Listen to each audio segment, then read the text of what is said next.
I Gour Sitanath প্রেমানন্দে একবার হরি হরি বল।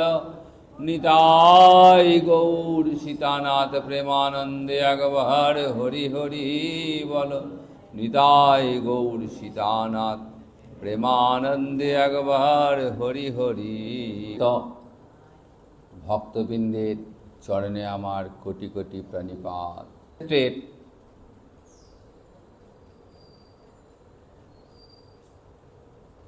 যুদ্ধে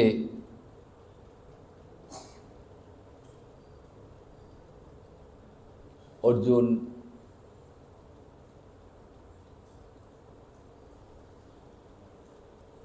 দেখছেন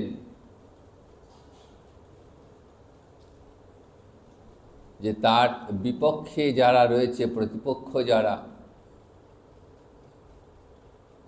তারা সকলেই তার প্রিয়জন।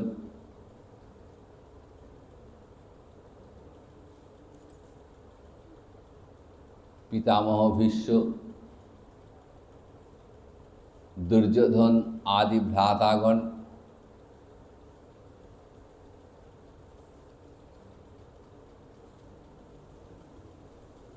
কত সুহৃদ নিজের বন্ধু রয়েছেন, সম্বন্ধী, শ্যালক,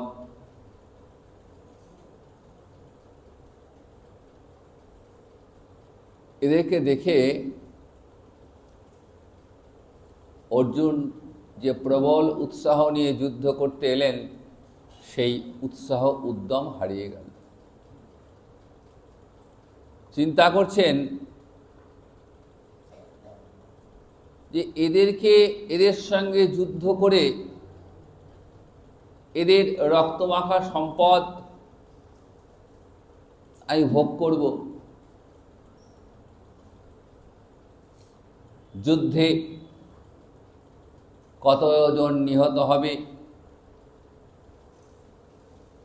তাদের স্ত্রীরা বৈধব্য যন্ত্রণা ভোগ করবে,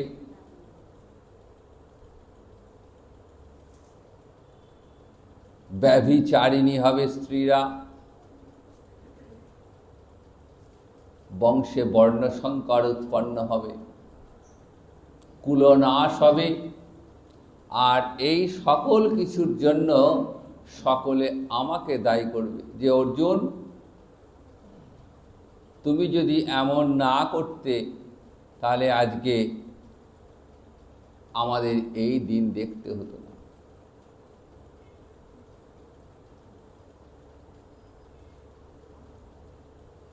কুরুক্ষেত্র যুদ্ধ আসলে কোনো সাধারণ যুদ্ধ ছিল না।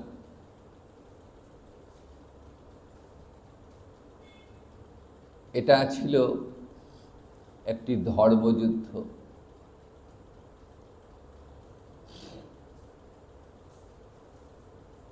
যুদ্ধের পূর্বে যখন দুর্যোধন মাতা গান্ধারীর আশীর্বাদ নিতে এলেন, মাতা তখন দুর্যোধনকে বললেন, যথা ধর্ম তথা জয়। যে তুমি জয়ী হবে, এই কথাটা কিন্তু গান্ধারী বললেন না। কি বললেন? ছেলেকে আশীর্বাদ করলেন, যথা ধর্ম তথা জয়। তাহলে এটা ধর্মযুদ্ধ। কুরুক্ষেত্রের যুদ্ধ না হলেও হতো। যুদ্ধ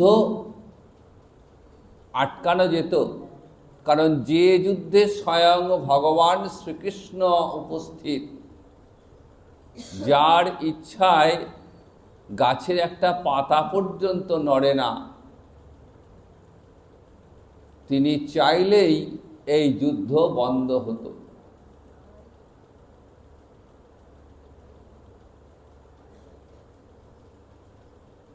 তিনি গেছিলেন যুদ্ধের পূর্বে একবার শান্তি স্থাপনের জন্য দুর্যোধনের কাছে।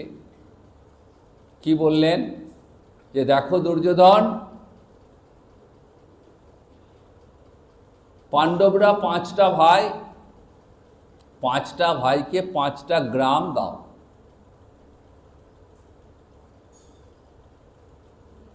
এই 5টা গ্রামের থেকে যে রাজস্ব আদায় হবে সেই রাজস্বটুকু পেলেই 5 ভাই তাদের সংসার চলে যাবে। তাহলে হয়তো আর এই যুদ্ধ না হলেও চলবে। যদি দুর্যোধন রাজি হয়ে যেতেন তাহলে পঞ্চপাণ্ডব 5টা গ্রামের অধিকার পেতেন এবং উভয় পক্ষে শান্তি বিরাজ করত। কিন্তু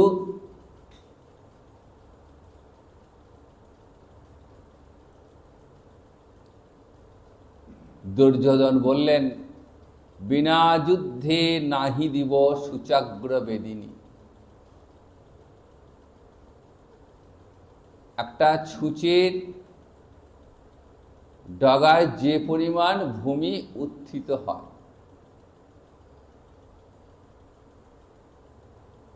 সেইটুকু পরিমাণ ভূমিও আমি পাণ্ডবদের দেব না।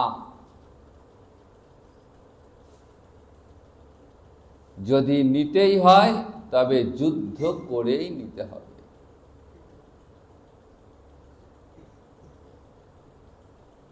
দুর্যোধনের এই কথা বলার পর শ্রীকৃষ্ণ দুর্যোধনের কাছ থেকে বিদায় নিলেন।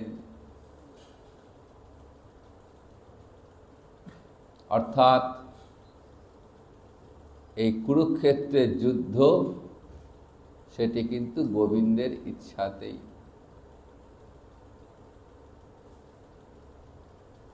জগৎ জীবকে তিনি এটাই দেখালেন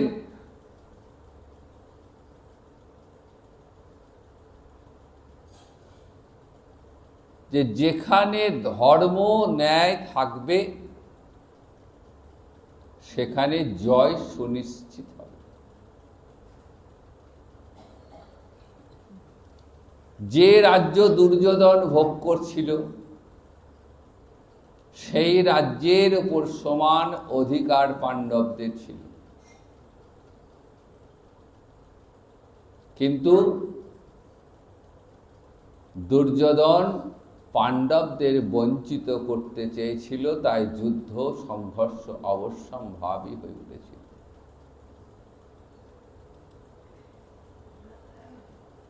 গীতা শুধু একটা গ্রন্থই নয়, গীতা আমাদের কাছে বাস্তব। আমাদের জীবনেও একই ঘটনা দেখুন, সামান্য বিষয় সম্পত্তি নিয়ে ভাইয়ে ভাইয়ে সংঘর্ষ, কত পরিবার শুধুমাত্র ওই সামান্য সম্পত্তির জন্য নষ্ট হয়ে যায়।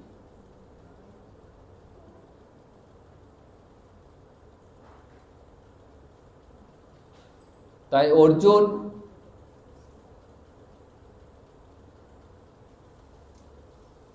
যখন যুদ্ধের পূর্বে যুদ্ধ হবেই অবশ্যম্ভাবী, আর আটকানোর উপায় নেই, ভগবান একদিন শয়নে আছেন, অর্জুন এসছে, দুর্যোধন এসছে, দুজনাই এসেছেন যুদ্ধে সাহায্য লাভের আশা।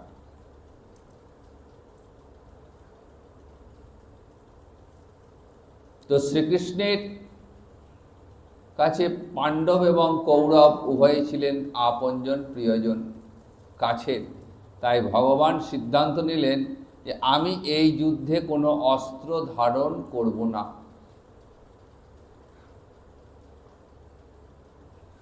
দুর্যোধন এবং অর্জুনকে দেখে ভগবান উঠে বসলেন।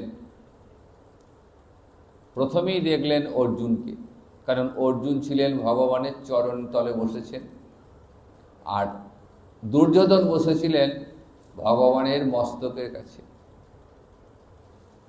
তাহলে ভক্ত সর্বদাই ভগবানের চরণে আশ্রয় নেয়।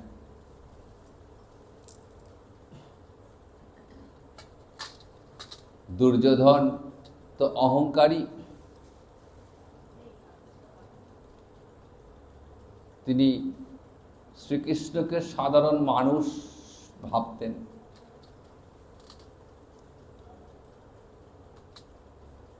ভগবান বলছেন, গীতাতেই বলছেন যে আমি যখন নররূপে আসি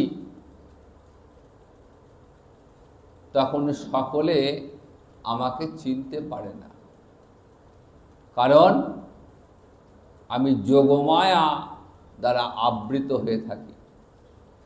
তাই আমার আসল স্বরূপটি সকলে বুঝতে পারে না। যারা বুঝতে পারে, যারা জানতে পারে যে আমি অনাদির আদি, সর্বকারণের কারণ আমি,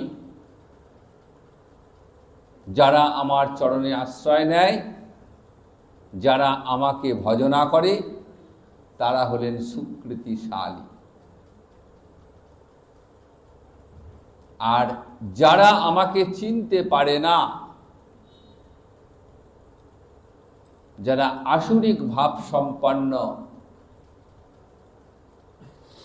তারা হলেন নরাধম। যারা এমন সুন্দর মনুষ্য দেহ লাভ করেও আমাকে ভজনা করে না, তারা হলেন নরাধম। মানুষ হয়েও তারা পশু। তো অর্জুন ভগবানকে চিনতে পেরেছিলেন।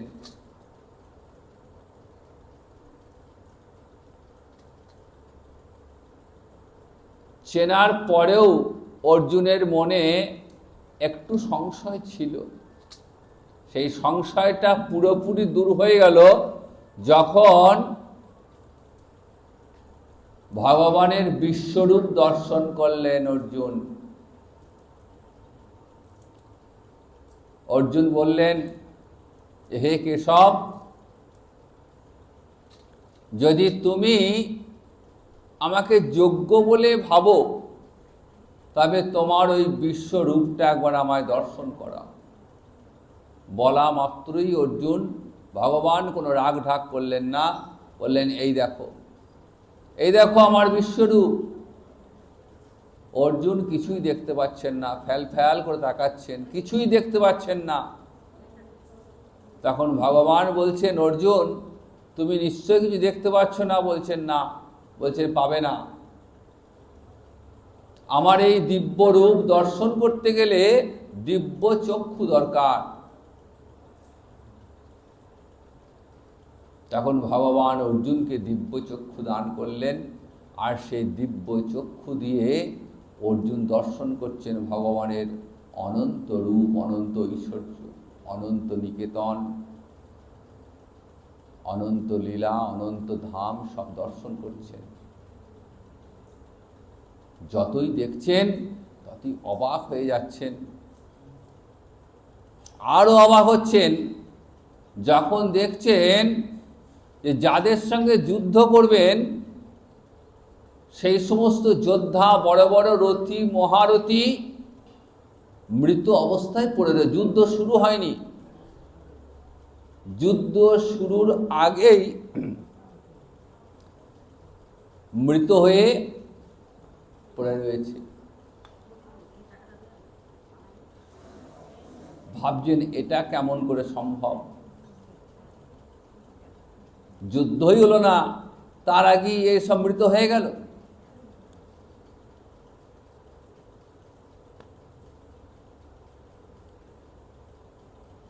ভগবান অর্জুনকে বলছেন, দেখো অর্জুন, তুমি ভাবছো যে আমি যুদ্ধ করব, আমার অস্ত্রের আঘাতে এরা সব নিহত হবে, এদের রক্তমাখা সম্পদ আমি ভোগ করব। তোমার মনে এই সমস্ত ভাবতে ভাবতে মোহের সঞ্চার হয়েছে। মোহ কোথা থেকে আসে? বললেন তমগুণে মোহের সৃষ্টি হয়, আর মোহের ফলে দেহেতে আমিত্ব বুদ্ধি আসে। তাই জগতের সব কিছুতে মনে হয় আমি এই আছে, এই বোধটা হয়। তাই তোমার মনে এই আমিত্ব বোধ থেকে এই ভাবনাটা এসছে, আমি যুদ্ধ করছি।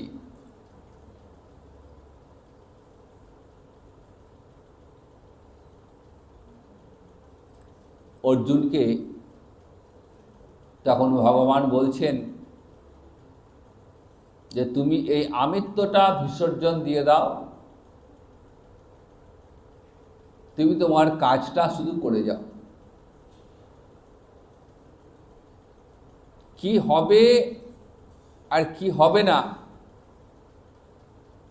এই ভাবনাটা তুমি পরিত্যাগ করো। তোমার যেটা কাজ তুমি সেটা করো। তুমি ক্ষত্রিয়ের সন্তান, সুতরাং বর্ণাশ্রম ধর্মে তোমার কর্তব্য রাজধর্ম পালন করা।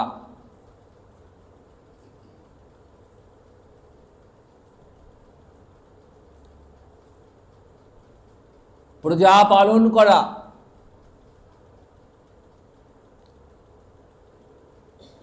অধর্মকে নাশ করে ধর্ম রাজ্য প্রতিষ্ঠা করা,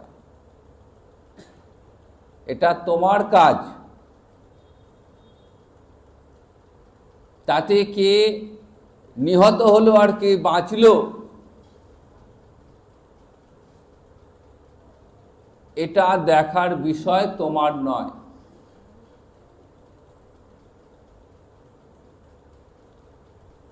ভগবানের মুখ থেকে এই কথা শুনছেন আর অবাক হয়ে যাচ্ছেন। বলছেন ঠিক আছে, আমি নয় মানলাম, যুদ্ধ করা ক্ষত্রিয় ধর্ম, যুদ্ধ আমি করব, কিন্তু যুদ্ধে তো নরহত্যা হবে, কত মানুষ মারা যাবে, তাহলে এতে পাপ হবে না? ভগবান বলছেন দেখো অর্জুন, তুমি যদি মনে মনে চিন্তা করো যে যুদ্ধে জয়লাভ করব,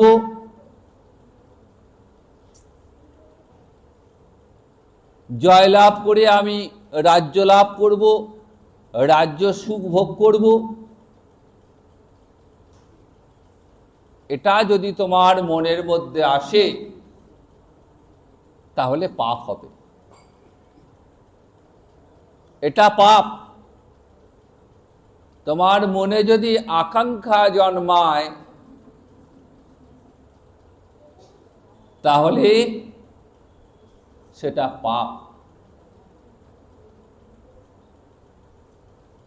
কিন্তু তুমি যদি ফলের আকাঙ্ক্ষা না করে শুধুমাত্র তুমি তোমার কর্তব্যটা পালন করো তাহলে কিন্তু তোমার পাপ হবে না।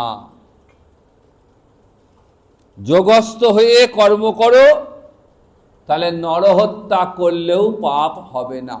যোগস্থ, ভগবান গীতায় এই কথাটি বললেন যোগস্থ। অর্জুন ভাবছেন সেটা আবার কি জিনিস, যোগস্থটা কি? ভগবান বুঝিয়ে বললেন সুখ দুঃখ, লাভ অলাভ, জয় পরাজয় এদেরকে সমান জ্ঞান করে যদি যুদ্ধ করো তাহলে পাপ হবে না। এই সমত্ব বুদ্ধির নাম যোগ। সমত্তাং যোগা উচ্যতে। অর্জুন, তোমার কর্মে অধিকার রয়েছে, কর্মে তোমার অধিকার, কিন্তু ফলে তোমার কোনো অধিকার নেই। কর্মণ্যে বাধিকারস্তে মা ফলেষু কদাচনম। এই কথাগুলো ভগবান নিজ মুখে গীতায় বললেন। ইয়া স্বয়ং পদ্মনাভস্য মুখপদ্ম বিনিসৃতা। স্বয়ং ভগবানের মুখ নিঃসৃত বাণী। তাই গীতা আমাদের বাস্তব জীবনের প্রতিফলন। গীতা আমাদের দর্শন। গীতা আমাদের চক্ষু। গীতা অভ্যাস করলে, গীতার প্রতিটি অর্থ জানলে আমাদের জীবনে কোনো শোক, মোহ, দুঃখ এগুলো আর কিছুই থাকবে না। ভগবান অর্জুনকে উপলক্ষ করে সমগ্র বিশ্বের জীবকে এই উপদেশটাই দিলেন, যাতে করে জীব শোক, দুঃখ, মোহ, মায়া, মমতা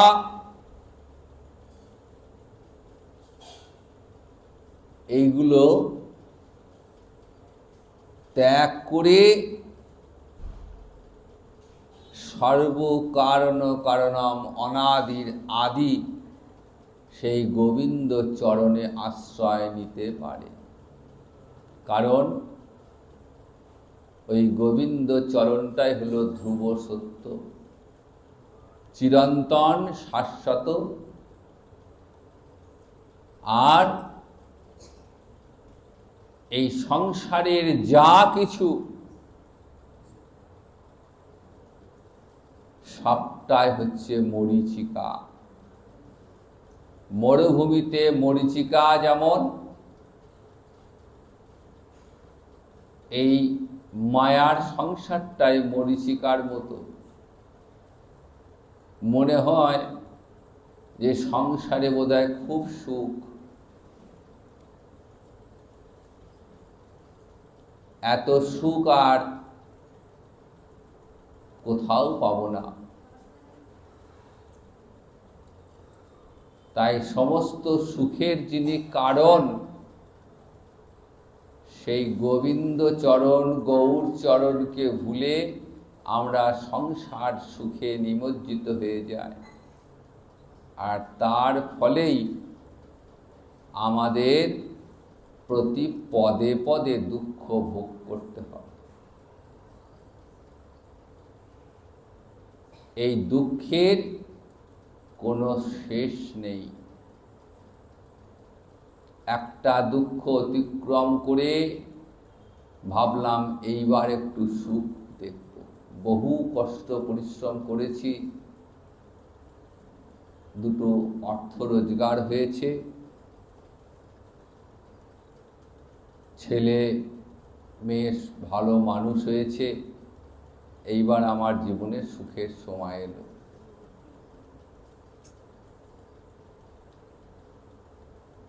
এটা হলো মরীচিকা। যেই ভাবলাম যে আমার সুখের সময় এলো, সঙ্গে সঙ্গে এমন এক বিপদ আমাকে গ্রাস করলো যে সেখান থেকে আর বেরিয়ে আসার পথ নেই।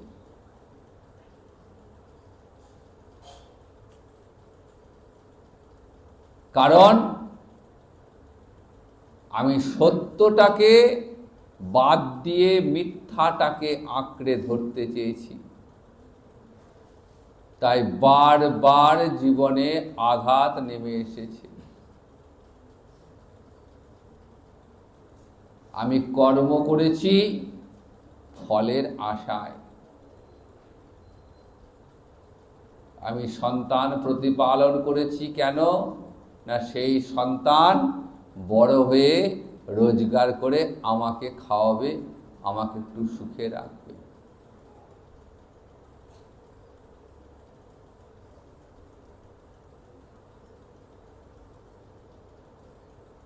এই আশাটাই হচ্ছে মরীচিকা।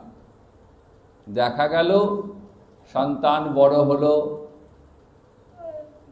অর্থ উপার্জন করছে, আমি নিশ্চিন্ত হলাম যে যাক আমার জীবনে এবার শান্তি ফিরে এলো। দেখা গেল ছেলের যেই সংসার হলো, ছেলে বাবা মাকে ভুলে গেল। সারা জীবন পরিশ্রম করে কষ্ট করে সন্তানকে পালন করলাম, সুশিক্ষাদান করলাম, বিনিময়ে সন্তান পিতা মাতাকে বৃদ্ধাশ্রমে দিয়ে। তাহলে এটা কিন্তু সুখ নয়। কারণ আমি ওই সুখের কথা ভেবে আমার যেখানে আসল সুখ, পরম সুখ, সেই গোবিন্দ চরণকে ভুলে গেছি। যখন আমার দুর্দিন,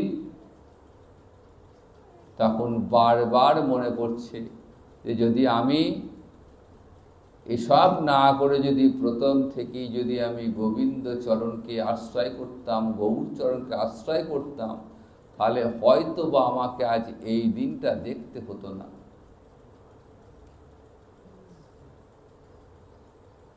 ভগবান অর্জুনকে গীতায় বারবার এই কথাটাই সহজ সরলভাবে বোঝাচ্ছেন যে অর্জুন, তুমি ধনুর্বাণ ত্যাগ করে রথের উপর বসে পড়লে,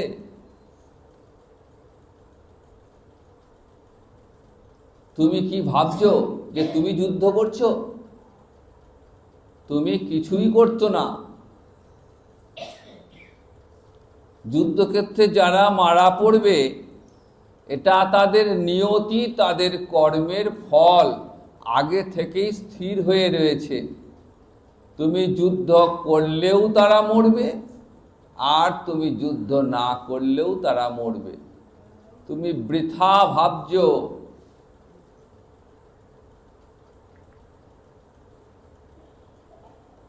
অর্জুন আর নিতে পারছেন না, সব গোলমাল হয়ে যাচ্ছে। তিনি ভাবছেন এক, আর ভগবান বলছেন এক, আর নেবার ক্ষমতা নেই। তখন বলছেন শিষ্যস্তি হং সাধি মাংতাং প্রপন্নম, হে গোবিন্দ, হে কেশব, আমি তোমার শিষ্য, আমি তোমার চরণে শরণাগত, তুমি যা বলবে তাই করব। মানব জীবনেও এই একই জিনিস। আমরা ঘুরপাক খেতে খেতে ভালো মন্দ করতে এক সময় দিশে হারা হয়ে পড়ি, কোনটা ভালো কোনটা মন্দ।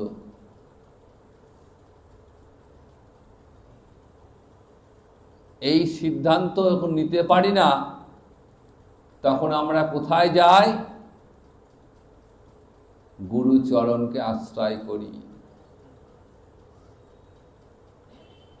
গুরুদেবকে, গুরুদেব হলেন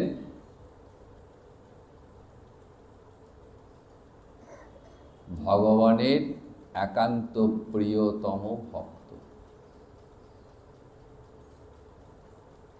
গুরুদেব কি করেন? তিনি হলেন ভবপারের কাণ্ডারী, এই সংসার সমুদ্র পার করার কাণ্ডারী।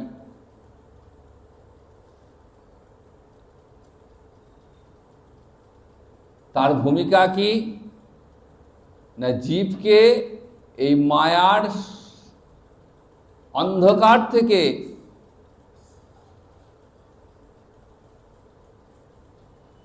বের করে এনে কৃষ্ণরূপ সূর্যের আলোকে দর্শন করানো।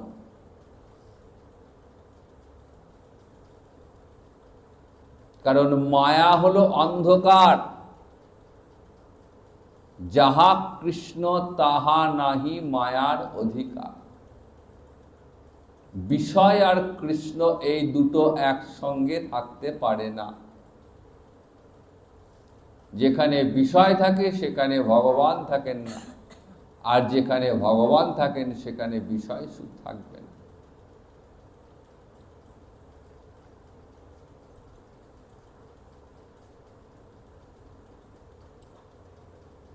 অর্জুন বলছেন যে আমি তোমার চরণে আশ্রয় নিলাম, আমার মোহ দূর হয়ে গেছে। আমি যেটা ভাবছিলাম যে এরা আমার সব আপনজন প্রিয়জন, যুদ্ধ করলে এদের সব মারা যাবে, এদের স্ত্রীরা বৈধব্য যন্ত্রণা ভোগ করবে, ব্যভিচারিণী হবে, সংসারে বর্ণ সংকর উৎপন্ন হবে, সবাই আমাকে দায়ী করবে। আমার এই ভাবনা চিন্তাগুলো দূর হয়ে গেছে, আর এসব আমার মধ্যে কিছু নেই। এখন তুমি যা বলবে আমি তাই করব। এর নাম গুরুচরণ আশ্রয়। গুরুদেব তিনি সঠিক দিশা দেখাবেন যে কেমন করে এই সংসার বাসনা ত্যাগ করে ওই গৌর চরণে আশ্রয় নিতে হবে।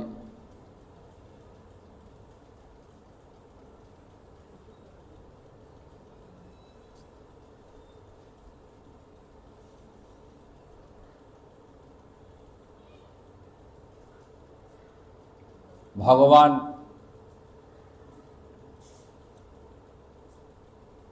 এরপর নিষ্কাম কর্মযোগের কথা বললেন নিষ্কাম কর্মযোগের 4টে সূত্র রয়েছে।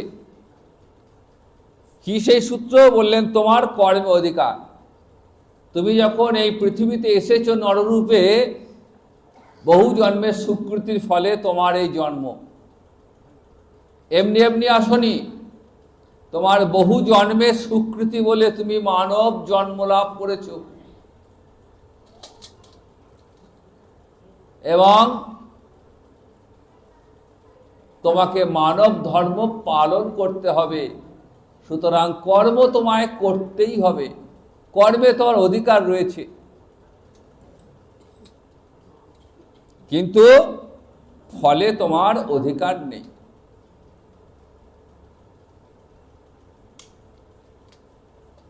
কর্মে তোমার অধিকার রয়েছে, ফলে তোমার অধিকার নেই।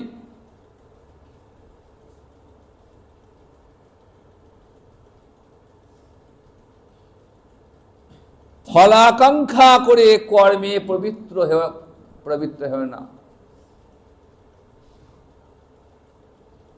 আর ফলাকাঙ্ক্ষা নাই বলে কর্ম ত্যাগেও যেন তোমার প্রবৃত্তি না হয়। কেমন সুন্দর কথা দেখুন। এর নাম নিষ্কাম কর্মযোগ। ঋষি অরবিন্দ,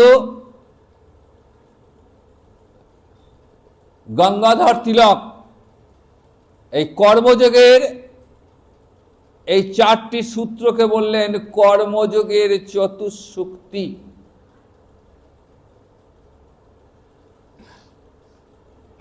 তার মানে মানব জন্ম যখন লাভ করেছি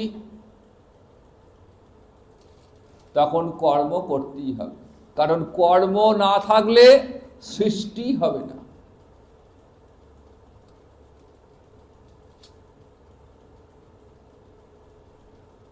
কিন্তু কর্মর ফল তুমি আশা করবে না।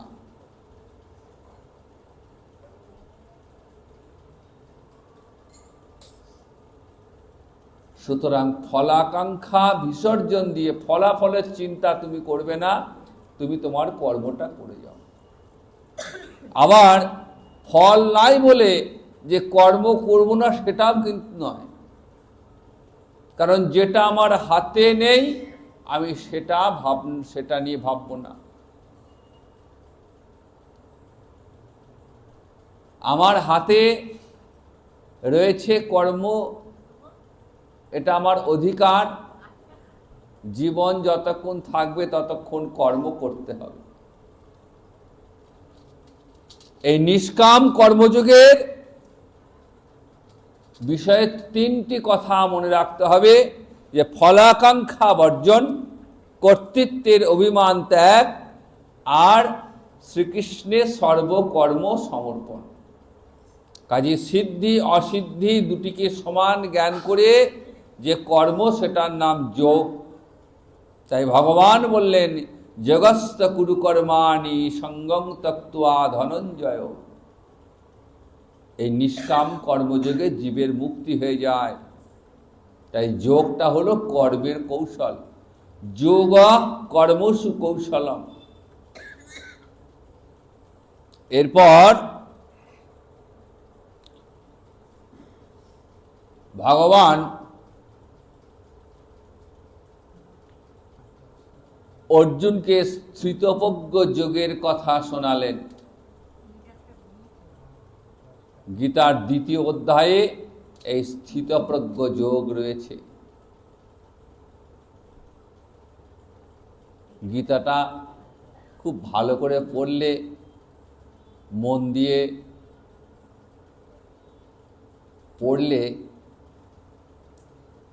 বুঝতে পারবেন যে ভগবান কত সুন্দর কথা বলেছেন। গীতা আমাদের জীবনের পথপ্রদর্শক। তাই গীতাকে আশ্রয় করেই আমাদের চলতে হবে। তো আমরা আবার এই স্থিতপ্রজ্ঞ যোগের কথা আর একদিন আস্বাদন করব।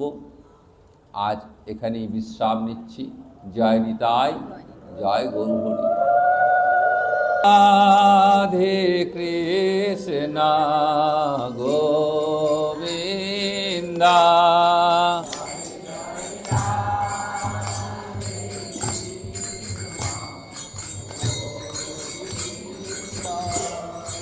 রাধে গোবিন্দা, রাধে গোবিন্দা।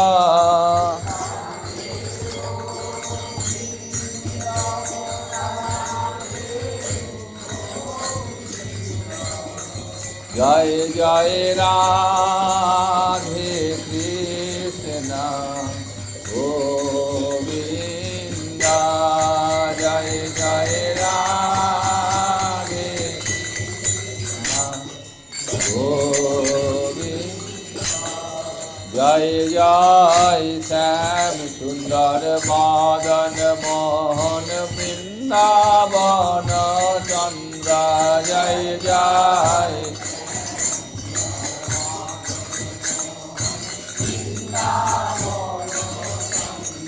জয় জয় রাধা রমণ রাস বিহারী শ্রী গোকুলানন্দ, জয় জয়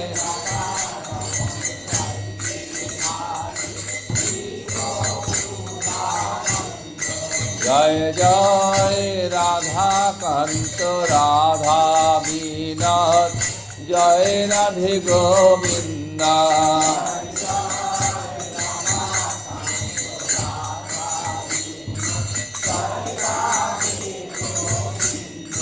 জয় জয় রাকেশ্বরী বিনোদিনী ভানুকুল চন্দ্র, জয় জয়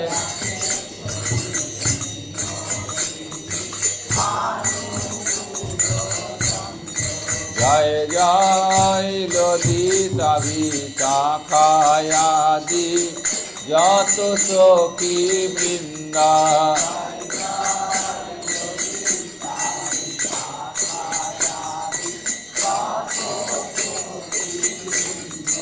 জয় জয় শ্রীরূপ মঞ্জরি রতি মঞ্জরি অনঙ্গ,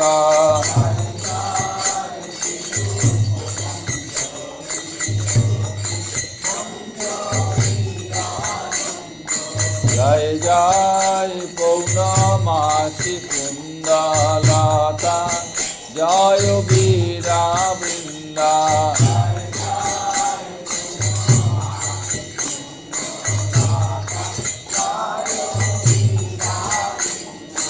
জয় জয় কৃপা করি দেহ যুগল চরণার বৃন্দা,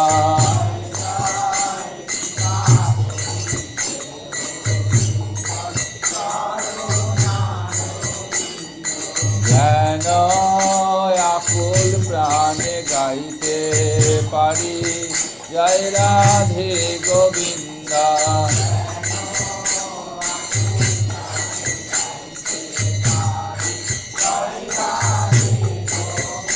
জয় রাধে জয় রাধে জয় রাধে